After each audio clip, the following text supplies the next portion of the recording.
Dear friends, news from the line has not been good. The Fat Controller has been having trouble. A short while ago he gave Henry a coat of green paint, but as soon as he got his old colour back again, Henry became conceited. Gordon and James, too, have been getting above themselves.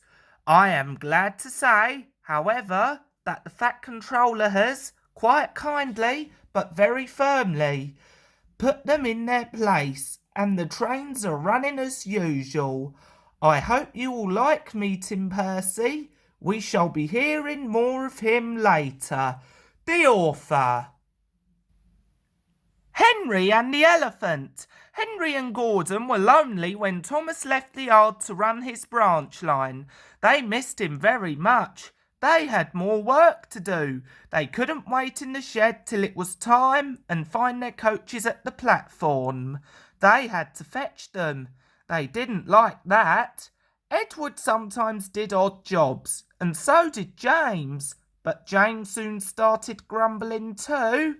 The Fat Controller kindly gave Henry and Gordon new coats of paint. Henry chose green, but they still grumbled dreadfully. We get no rest.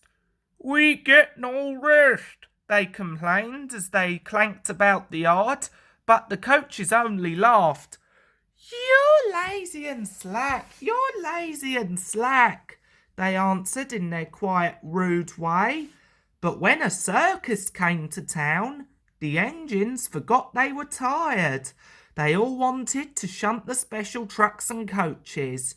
They were dreadfully jealous of James when the Fat Controller told him to pull the train when the circus went away. However, they soon forgot about the animals as they had plenty of work to do.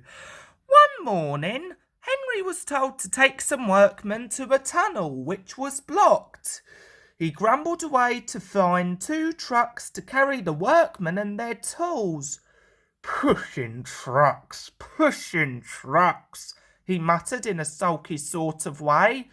They stopped outside the tunnel and tried to look through it, but it was quite dark. No daylight shone from the other end.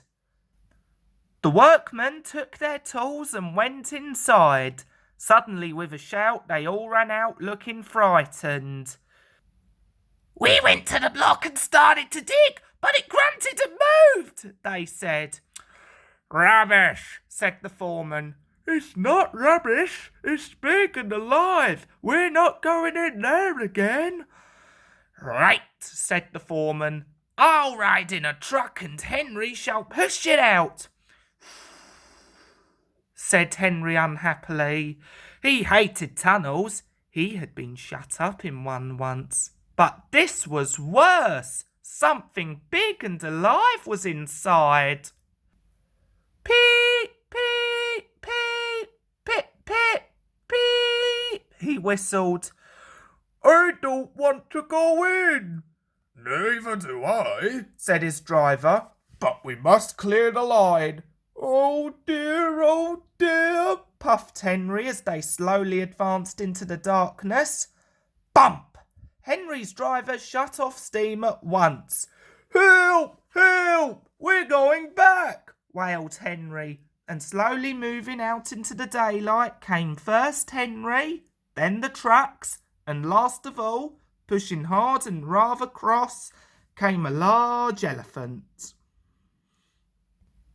Well, I never did, said the foreman. It's an elephant from the circus. Henry's driver put on his brakes and a man ran to telephone for the keeper. The elephant stopped pushing and came towards them. They gave him some sandwiches and cake, so he forgot he was cross and remembered he was hungry. He drank 3 buckets of water without stopping and was just going to drink another when Henry let off steam. The elephant jumped and whoosh! He squirted the water over Henry by mistake. Poor Henry. When the keeper came, the workmen rode home happily in the trucks, laughing at their adventure. But Henry was very cross. An elephant pushed me.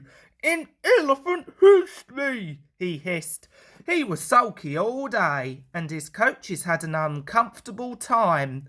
In the shed, he told Gordon and James about the elephant, and I am sorry to say that instead of laughing and telling him not to be silly, they looked sad and said, "You poor engine, you have been badly treated."